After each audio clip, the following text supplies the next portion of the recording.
ទិញម៉ូតូទិញឡានយើងគួរធ្វើយ៉ាងម៉េចអានឹងបែងចែកជាពីរបងប្អូនបើសិនយើងទិញពីហាងហានិភ័យមិនសូវប្រហែលទេយើងមានត្រាមានអីហាងច្បាស់លាស់មានលេខទូរស័ព្ទច្បាស់លាស់ចឹងទៅយើងពិនិត្យដែរឯកសារពីហាងមកស្របច្បាប់អត់វាត្រូវកាត់គីត្រូវអីលេខទូរស័ព្ទអីច្បាស់លាស់ឬក៏កាត់គីត្រូវផ្ទៀងទាត់លេខច្បាស់លាស់ដែរឬក៏អត់មួយទៀតបើយើងទិញពីអ្នកម្ចាស់ផ្ទាល់អ្នកប្រើផ្ទាល់ហ្នឹងយើងចែកចេញជាពីរបងប្អូនកន្លែងហ្នឹងបើសិនជាម្ចាស់ដើមយើងយល់ល្អចរចាសុំតែបានមកដើម្បីកាត់ឈ្មោះព្រោះអីបើសិនជាមានបញ្ហាថ្ងៃក្រោយជាឈ្មោះរបស់យើងដោះស្រាយស្រួលទេបើសិនជាមិនទាន់កាត់ឈ្មោះក៏យើងចរចាគេទៅយើងយកតែបានម្ចាស់ដើមយកមកទុកបានប៉ុន្តែកុំភ្លេចបងប្អូនលិខិតស្នាមกระดาษទិញលក់សាកសីសងខាងស្នាមមេដៃស្នាមអីបើយើងអាចថតរូបអ្នកម្ចាស់នឹងបានគឺកាន់តែល្អទៀតអានឹងការពារថ្ងៃក្រោយហានិភ័យថ្ងៃក្រោយបងប្អូនការពារប្រសើរជាងព្យាបាលមួយទៀតបើសិនជាយើងទិញពី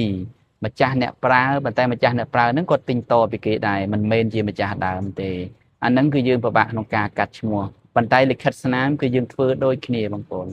មានกระดาษទិញលក់មានសាកសីសងខាងមានអត្តសញ្ញាណប័ណ្ណបើអាចថតរូបគេបានទៀតភ្ជាប់ជាមួយនឹងម៉ូតូឡានគឺកាន់តែល្អទៀត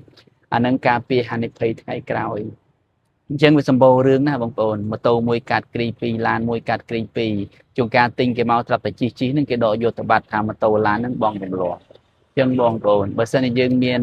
រូបថតគេយើងមានតញ្ញប័ណ្ណគេយើងមានសាក្សីគេអញ្ចឹងងាយស្រួលក្នុងការស្រាវជ្រាវរកបុគ្គលខូចហ្នឹងមកណាប៉ុន្តែបើសិនជាអត់មានទេមិនរស់នៅណាឡានម៉ូតូគេដកទៅបាត់អញ្ចឹងទៅបើសិនជាឧទាហរណ៍ថាមានបញ្ហាចោរកម្មអីផ្សេងយើងអាចយកទៅដាក់ពាក្យបណ្ដឹងបានសាក្សីក៏មានលិខិតស្នាមក៏មានអត្តសញ្ញាណប័ណ្ណក៏មានរូបថតក៏មានអញ្ចឹងបើមានយើងដោះស្រាយតាមនឹងបើសិនជាអត់មានទេពិបាកក្នុងការដោះស្រាយអញ្ចឹងយើងធ្វើអញ្ចឹងដើម្បីការពារសុវត្ថិភាពបើថាការពារប្រសើរជាងព្យាបាលបើសិនជាមានរឿងហើយចាំដោះស្រាយគឺពិបាកបងប្អូនពិបាក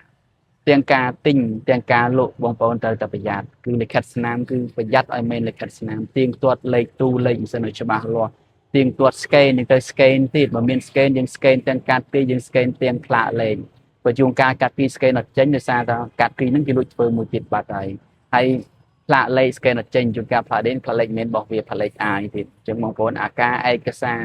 អាគ្រឿងបន្លំអ្វីដែលមិនប្រក្តីបងប្អូនត្រូវតែប្រយ័ត្នឲ្យមែនទេទិញពីហាងក៏ដោយទិញពីអ្នកជិះក៏ដោយទិញពីបងប្អូនក៏ដោយទិញពីមិត្តភ័ក្តិក៏ដោយមានតែការប្រយ័ត្នទេដែលមានសុវត្ថិភាពបើអត់ប្រយ័ត្នខាងមិនប្រយ័ត្នគឺបោះហោងហើយបងប្អូនការពារប្រសើរជាងព្យាបាលព្រោះថ្ងៃក្រោយមានបញ្ហាចោរកម្មគេប្លង់ឡានគេទុកឡានចោលដោះស្រាយមកដល់យើងបើយើងអត់មានឯកសារត្រឹមត្រូវគេគាំងត្រឹមយើងគឺបញ្ហាយើងដោះស្រាយនៅតុលាការដោះស្រាយនៅសាមញ្ញច្រើនបើយើងមានឯកសារអញ្ចឹងទៅយើងក៏ការពារបានមកតង់ដែរយើងក៏ជួយសម្រួលយើងបានមកតង់ដែរបើអត់មានសោះគឺធ្ងន់ហ្មង